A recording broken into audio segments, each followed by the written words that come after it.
여당 의원님이 있고 박찬대 원내대표가 있는데 상상력일까 이렇게 물음표가 있네요. 상상력. 뭔가를 얘기했는데 그게 상상의 영역인가요, 그러면은? 일단 오늘 박찬대 민주당 원내대표가 교섭단체 대표연설을 국회 본회의장에서 했어요. 이게 이제 각 정당이 돌아가면서 이제 매일 하고 있는 건데 오늘 몇 가지 모습이 좀 있었습니다. 확인해 보시죠. 윤석열 대통령은 헌법을 준수하고 있습니까? 국가의 독립과 영토의 보존, 국가의 계속성을 수호하고 있습니까? 동해를 일본해로 표기해도 방치합니다. 한반도 평화를 위한 노력은 삽시간의 물거품이 되었습니다. 이러다가 독도마저 일본에 내주고 자위대가 한반도에 진주하지 않을까 우려가 커지고 있습니다.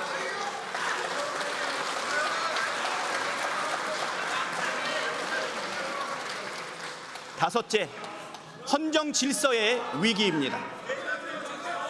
도둑을 경찰서장에 임명하고서 자, 원래 이제 야당이 정부나 여당을 생각해서 굉장히 강한 발언을 하죠. 근데 요즘에 보면은 이제 개업 얘기, 이재명 대표가 얘기한 개업 얘기가 이제 약간 파장을 일으킨 상황에서 지금 박찬대 원내대표가 뭐 일본과의 어떤 관계 이걸 좀 비판하면서 한 말인데 박상수 대변인, 우리가 독도를 내주고 자위대가 한반도를 주둔한다 할 우려가 있다. 이게 정말 가능한 겁니까? 아니, 전혀 불가능한 일이고요. 예, 그냥 일단 기본적으로 독도는 그냥 우리 땅이에요. 무조건 우리 땅. 근데 이런 이야기들을 계속 하는 것 자체가 독도를 분쟁지로 만들려는 그 일본의 의도에 오히려 휘말리는 것이라고 볼 수 있고요. 일본의 자위대는요, 솔직히 일본 내부에서도 위헌적인 단체라는 비판을 받을 정도, 일부 정치 세력은 그렇게 이야기를 합니다. 예. 그러니까 일본은 기본적으로 평화헌법에 따라 2차 세계대전 패망 이후 평화헌법에 따라 군을 못 가지는 나라예요. 근데 이게 모든 국가들은 유엔 헌장상의 자위권을 갖고 있기 때문에 그 자위권을 실행하는 군대로서 자위대를 가지고 있는 건데, 이 단체가 위헌이라고 일본 정계에서도 주장을 하는 정치 세력이 있을 정도로 일본 자위대는 그 법적 지위가 되게 모호한 집단입니다. 근데 그 자위대를 우리나라 영토에 주둔시킨다? 말도 안 되는 소리를 하고 있는 거고요. 이거는 국제법에 대한 무지. 우리 박찬대 원내대표 본인의 그 원내 부대표의 이야기에 따르면 회계사라서 네. 이게 금융 지식이 뛰어나서 뭐 금융 투자 소득세에 대해서 토론하자 그랬는데, 이게 법에 대해서는 좀 공부를 좀 하셔야 되는 거 아닌가. 국제법에 대한 지금 무지입니다. 무지. 그러니까 일본의 자위대의 법적 성격, 일본이란 국가의 평화헌법의 법적 성격, 이런 것들에 대해서 좀 이제는 공부를 좀 하시고, 이게 지금 다 교섭단체 연설 아닙니까? 예. 여기서 이런 식의 말도 안 되는 괴담을 퍼뜨리는 것은 이 제1야당의 원내대표로서 적절하지 않은 모습이다. 그리고 제가 좀 이 독도 문제와 관련돼서 꼭 좀 말씀드리고 싶은 것은, 그 김대중 대통령이 독도 문제와 관련돼서 한일 신어업협약에서 독도를 중간수역으로 설정을 해주는 협정을 맺어줬어요. 일단 그것부터 내부에서 그때 당시에 그 김대중 정부에서 굉장히 핵심적인 요직이나 그 활동을 하셨던 박지원 의원한테 좀 물어보세요. 왜 그랬나? 네? 그래서 사실 이 독도 문제와 관련돼서는 이승만 대통령이 평화선 선포했을 때 가장 잘했던 거고, 박정희 대통령 때 한일 협정을 맺으면서 평화선 포기한 게 1차 우리의 잘못이었고, 하지만 결정적인 잘못은 김대중 대통령 때 신한일 어업협정 맺으면서 독도를 중간수역으로 해가지고 한일 공동의 중간수역으로 해서 분쟁지로 만들어버리듯이 이렇게 해석되게 만들어버린 게 김대중 정부에서 한 겁니다. 그것부터 좀 따지시고 내부에서 좀 정리하시고 독도 이야기는 좀 외부에 해주실 걸 부탁을 좀 드리겠습니다. 지금 오늘 박찬대 원내대표 그 얘기와 관련해서 국민의힘에서도 뭐 가만히 있지는 않았죠. 반응을 좀 보였습니다. 들어보시죠. 출처와 근거가 미약한 내용을 사실인 듯 유도하며 정치 공세와 선전, 선동을 이어갔습니다. 친일 프레임으로 대통령의 인사권을 형해한 부분 역시 의회에서 언급하기에 부적절한 발언이 아닐 수 없습니다. 그나마 실체 없는 계엄령을 언급하지 않은 것은 평가할 만합니다. 그러나 이미 언급한 계엄령에 대한 사과와 성찰이 빠진 부분은 유감이 아닐 수 없습니다. 강소필 민주당 네. 부위원장, 지금 뭐 국민의힘에서는 뭐 이게 선동이다 지금 막 이런 거 하다 이런데 아니 뭐 야당이니까 야당 입장에서는 정부의 대일 외교에 서 비판을 할 수 있습니다. 지적할 수 있는데 교섭단체 대표이랑 굉장히 공식적이고 이제 그 말에 무게가 있는 자리에서 사실은 어떻게 보면은 독도를 내주고 자기다가 한반도에 주둔할 우려가 있다라 약간 음모론 같고 약간 극단적인 얘기인데 이런 얘기를 꺼내는 건 왜 그런 겁니까? 그만큼 이번 정부에서 대일에 대한 어떤 정책에 대해서 저희 민주당이 우려를 하고 있고 또 민주당은 많은 국민들과 지지자들이 우려하는 것을 대신 전달한 겁니다. 그리고 이렇게 대표 교섭단체 대표 연설에서 이 정도의 내용을 얘기할 정도로 심각한 상태고요. 우리 앞서 우리 박 변호사님께서 말씀하셨지만 그럼 김대중 정부 때 잘못했던 일들이 있다고 하면 그때 야당 역할 제대로 못 하신 겁니다. 그리고 그 다음에 여당이 되셨으면 그때 바로 잡으셨어야죠. 만약에 그게 잘못됐다고 하시면. 그리고 최근에 신장식 그 조국 혁신당 의원이요. 그 지금 우리나라 국가 안보의 핵심적인 역할을 하고 계신 김태호 차장의 과거 얘기를 들어보면 이분이 뭐 글을 보면은 일본의 보통 국가를 주장하고 있다라고 말씀을 하셨어요. 이게 자위대에 대한 얘기 아니겠습니까? 그게 지금 현재 이 중일마, 그러니까 중요한 건 일본의 마음이라고 이 정부의 대일 외교의 프레임을 이 세 글자로 설명해 줄 수 있는 현 상황이라고 보고 있고요. 그 외에도 일본 강제 동원에 대한 배상 책임을 우리 윤석열 대통령께서 일본과의 관계 개선을 위해서 조금 양보하신 면이 있다. 여기에 대해서 우리는 우려하지 않을 수 없고 위안부 할머니와 관련된 3자 변제도 지금 우리가 반잔을 채웠는데 저쪽에서 반잔 채웠습니까? 반잔 채우지 못했습니다. 그리고 이 사도 광산의 강제동원 표기라든가 여러 가지 문제들이 있기 때문에 저희 야당으로서는 여기에 대해서 이렇게 심각한 위중한, 엄중한 표현을 써서 우려를 나타내는 것이다. 말씀하신 것처럼 독도를 우리가 지운다고 우리가 아무리 뭐 자위대가 주둔할 것 같다고 우려한다고 해서 저는 독도가 일본 것이 될 거라고 생각하지는 않습니다. 하지만 야당의 역할은 혹여라도 있을 수 있는 가능성에 대해서 정부에서 바른 길로 갈 수 있도록 조금 이렇게 지적하는 것이 야당의 역할이라 좀 이런 선에서 이해하시면 될 것 같습니다. 그 사실한 게 하나만 좀 예. 확인 말씀드리면 자유대는 지금 아직까지 문제가 있는 조직입니다만요. 이번에 자민당이 내부에 합의한 내용이 있습니다. 자유대를 헌법에 집어넣기로 했어요. 그러니까 평화헌법을 위반하는 행위들이 벌어지고 있습니다. 그러니까 저는 예를 들면 지금 국민의힘이 민주당에 대해서 공격하는 것보다 더 중요한 건 일본의 변화 과정에 대해서 정확히 보는 거예요. 그럼 그런 부분이 있으면 국민의힘이나 정부가 명확하게 비판을 해야 되는 거죠. 어떻게 평화헌법을 위반할 수 있는 내용들을 헌법에다 넣으려고 집권 여당이 그런 내용들을 합의하고 있느냐, 그리고 총리 후보들이 그걸 나서서 통과시키겠다고 얘기를 하고 있느냐, 이런 것들을 하지 않으니까, 이런 얘기들을 비판하지 않으니까 민주당 입장에서는 그럼 예를 들면 일본 입장 다 동의하는 거야라고 문제 제기하는 거예요. 같이 가시죠, 이런 부분 같은 경우는. 예, 한 말씀하세요. 말씀만 좀 드릴게요. 이 문제와 관련돼서는 일본이 평화헌법에 자위대를 넣으려고 하는 시도는 하루 이틀이 아니에요. 문재인 정부 있을 때, 아베 총리 있을 때도 했던 시도고, 심지어 그때는 개헌선 이상을 갖고 있었는데도 일본이 못했어요. 왜 못했냐?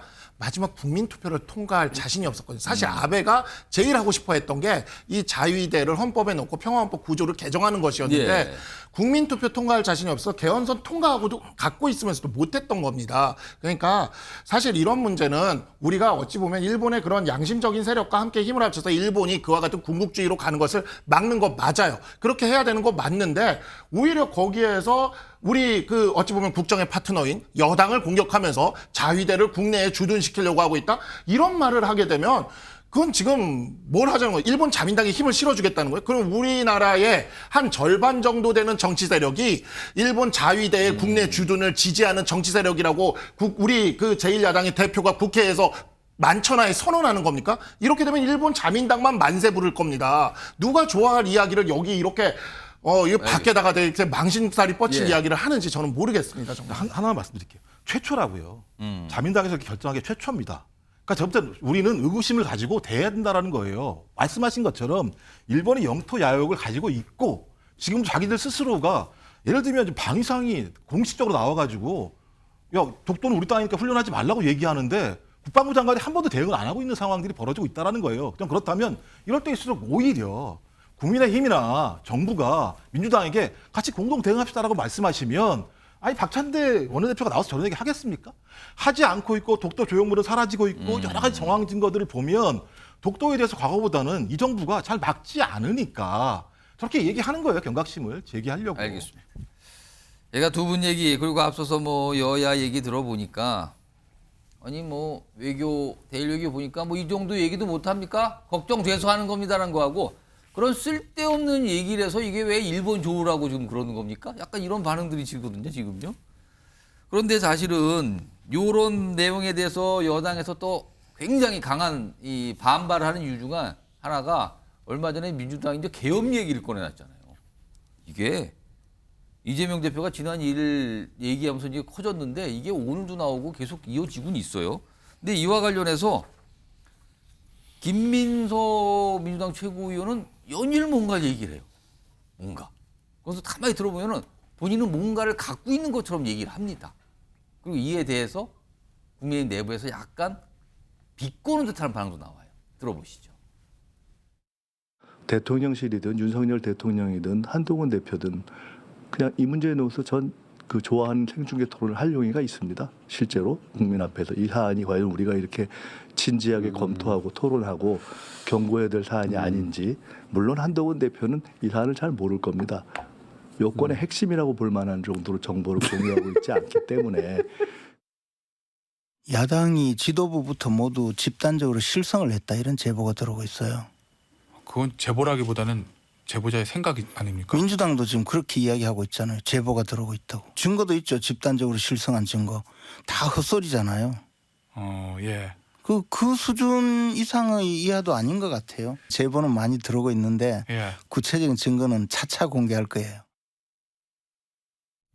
김재원 최고위원이 약간 비꼰 것 같죠? 이거는 무슨 약간 무슨 개그 프로에서 뭐 하는 말든 비슷한 걸 하고. 근데 김민석 의원은 계속 그러니까 한동훈 대표 얘기하면서 그 정도 수준의 정보에 접근하지 못하니까 그러는 거다. 근데 본인은 뭔가 알고 있다는 식으로 얘기를 하잖아요. 그런데 김민석 최고위원과 달리 다른 민주당 구성원들은 조금 다른 결의 얘기를 합니다. 두 명의 인물이 얘기를 하는데 좀 들어보시죠. 충암고하고 계엄령의 연관성, 정 의원님은 어떻게 보십니까? 뭐 추측할 수는 있겠지만은 뭐 그냥 이야기하는 거 아니겠습니까? 야당에서 그냥 그런 위험성들을 경고한 거고 그런 생각조차 갖지 마라 그런 측면에서 얘기한 거 아니겠습니까? 제가 근거가 있는 점은 정확히 모르겠습니다. 뭐 제보가 있다 뭐 그런 얘기도 있는데 그 제보라는 게 되게 그런 상상력인 거 아니겠습니까? 그러나 그걸 갖고서 이 문제를 자꾸 확대시키는 게 그 자체가 문제죠. 저한테 제보를 한 사람도 없고 제보가 제가 듣지는 못했습니다만은 아마 그 비상식적인 국정 운영이 어떤 그 계엄 논란까지 이른 게 아닌가 저는 그렇게 생각을 해봅니다. 구체적인 제보 같은 거는 접하신 적이 없다 그건데. 네, 저는 뭐 접한 바는 없는데요. 이거 정리를 해보면 안규백 의원은 본인은 제보나 이런 거 들은 바가 없다. 정성호 의원은 그 제보 관련해서 이거 상상력 아니겠습니까? 근데 김민석 의원은 계속 뭐가 있는 것처럼 본인은 거기에 뭔가 그 정보에 접근하고 있는 것처럼 한동훈 대표는 모르는 정보를 나는 접근하고 있다 이렇게 얘기하고 있단 말이에요. 뭡니까 이거는 어떻게 상황입니까? 그러니까 결국은 이제 근거나 뭐 이렇게 어떤 제보나 이런 것들을 구체적으로 제시하지 못하고 있거든요. 그러니까 결국은 보면 어쨌든 지금 뭐 윤석열 정부의 어떤 국정 운영에 대해서 위험성을 경고한다고 했지만 저는 뭐 2016년도 뭐 박근혜 정부 때 그때 여러 가지 광화문 집회 때 어떤 계엄이 뭐 이 문건이 만들어졌다. 구체적으로 실행으로 옮겨지지 않았던 그런 것들을 가지고 어떤 만약에 뭐 윤석열 정부의 어떤 국정 지지도가 낮으니 어떤 탄핵을 막기 위해서 어떤 계엄을 할 수도 있지 않느냐. 이런 위험성을 경고할 수는 있다고 봐요. 정치권에서. 하지만 구체적인 어떤 증거가 있었다 그렇고 구체적인 제보가 있다고 했거든요. 근데 그것을 내놓지 못하고 있게 되면 결국은 저분들이 다 거짓말 하시는 셈이 되는 거거든요. 저는 지금 저 얘기를 하고 있는 우리 그 김병조 의원 같은 경우에도 사성 장군의 한미연합소 부사령관을 했고 박선호 의원 같은 경우도 국정원에서 굉장히 높은 고위직을 했는데도 불구하고 저런 무책임한 얘기를 한다는 것에 좀 참 개탄스럽다는 얘기를 드리고 사실은 지금 계엄령 하는데 국민들이 잘 모르실 거예요 아마. 왜냐하면 우리 대한민국에 계엄령이 있었던 게 1979년도였거든요. 1979년이니까 지금 아마 한 45년이 지났는데 결국 그렇게 따지면 50대 미만은 전혀 계엄령이라는 걸 한 번도 보지 못했다는 겁니다. 계엄령이라는 사태가 얼마나 무시무시한 사태냐면요. 전방에 있는 몇 개 분대가 빠지는 거예요. 그리고 우리 강화문 거리에 탱크하고 장갑차가 들어온다는 겁니다. 그렇죠. 군이 들어오는 거죠. 차끔한 우리 그 무장한 군인들이 방송국, 그리고 국회, 그리고 대학, 그 지하철에도 다 배치가 돼서 어마어마한 무시무시한 상황이 만들어진다는 거거든요. 그런 얘기를 지금 아무렇지도 않게 저렇게 얘기를 하고 있는데 저는 가장 큰 문제는요, 이재명 대표라고 보이거든요. 이재명 대표 이런 부분에 대해서 근거가 없고 제보가 없으면 이 부분에 대해서 정리를 해줘야 되는데 본인이 지금 여야 대표회담 때 이것을 사실인정 얘기하고 국회의원을 체포 구금할 수도 있다는 좀 더 나간 얘기를 하면서 이렇게 되면 독재 국가가 아니냐고 얘기를 하는 거거든요. 그렇다면 이재명 대표도 이 계엄이 왜 그런 얘기가 나오는 것에 대해서도 소상하게 설명을 해야 되고 만약 이런 것들이 현실적으로 불가능한데도 불구하고 알면서도 저랬다면 정말 잘못된 정치 지도자고요. 모르고도 저랬다면 저는 야당의 지도자로서의 자격이 없다고 보이거든요. 그래서 이 문제에 있어서는 이재명 대표 어떤 행태도 조금 해명을 해야 된다 이렇게 보입니다. 김종욱 전 행정가? 그럼 이재명 대표나 김민석 최고위원은 그 계엄과 관련된 제보 내용에 그 정보에 접근해 있고 정성호 의원 같은 친명 핵심이라 꼽히는 분은 전혀 모르고 있다. 뭐 이런 뜻입니까? 그럼 지금 이게? 저도 그 상황은 모르겠는데요. 예. 일단 민주당은 제가 알기로는 지금 김민석, 예. 박선원 이 두 사람을 중심으로 이 사안을 좀 관리하고 있고요. 계속 얘기를 하고 있는 거예요. 이 그리고 두 분이 김민석 그 최고위원 말에 의하면 박선원 의원이 이러저러한 내용들을 가지고 있다. 그 일단의 하나가 소위 경호처장으로 있었던 김영현. 예. 경호처장이 방첩사령관, 수방사령관, 특전사령관을 불러서 같이 얘기를 한 적이 있다. 이럴 수가 없다. 경호처장이 무슨 권한을 가지고 소위 그 수도 방위의 핵심적인 라인이지 않습니까? 왜 불렀을까? 그리고 그 중에 2명은 중앙고 출신이었다.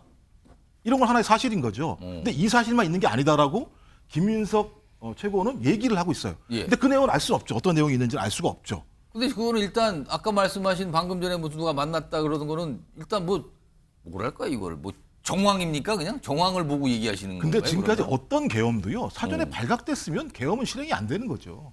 2016년도에 추미애 당대표가 이 얘기를 언급했을 때 이런 동일한 상황이 벌어졌습니다. 근데 2017년, 18년에 그 문건이 실제로 발견돼요.